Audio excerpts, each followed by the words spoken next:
El abismo entre gremios económicos y sindicatos frente al aumento del salario mínimo parece insalvable.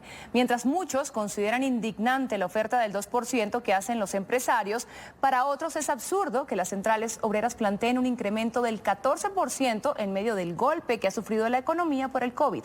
Empieza la puja.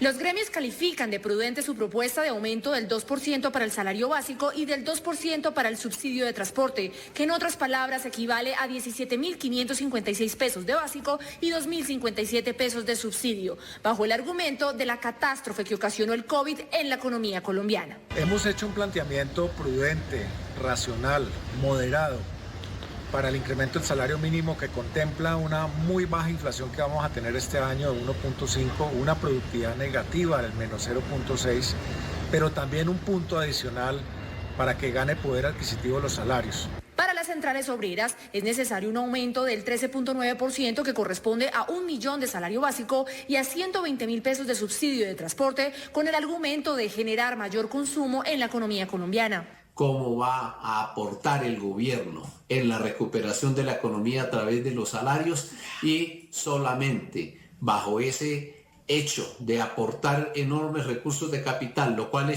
no ha hecho hasta ahora, podría abrirse la posibilidad de un acuerdo. Hernando Zuleta, profesor de Economía de los Andes, asegura que los efectos de aumentar el salario mínimo de forma considerable en momentos de recesión puede traer mayor desempleo. En el contexto actual, un aumento en el salario mínimo genere con gran probabilidad aumentos en el desempleo o por lo menos que impida la recuperación del empleo. Según FEDesarrollo, hay estudios que demuestran la anterior tesis. Estudios que muestran que aumentos del 10% en el salario mínimo podrían reducir en 2% la tasa de formalidad laboral.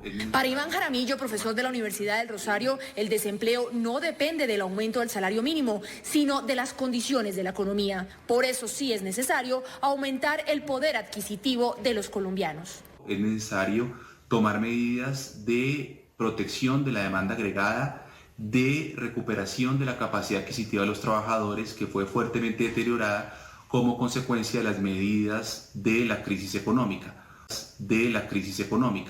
Por tanto, es recomendable un aumento del salario mínimo considerable. Su teoría encuentra respaldo en unos estudios de Corficolombiana que muestran que en los últimos 13 años el aumento del salario no ha sido directamente proporcional al aumento de desempleo.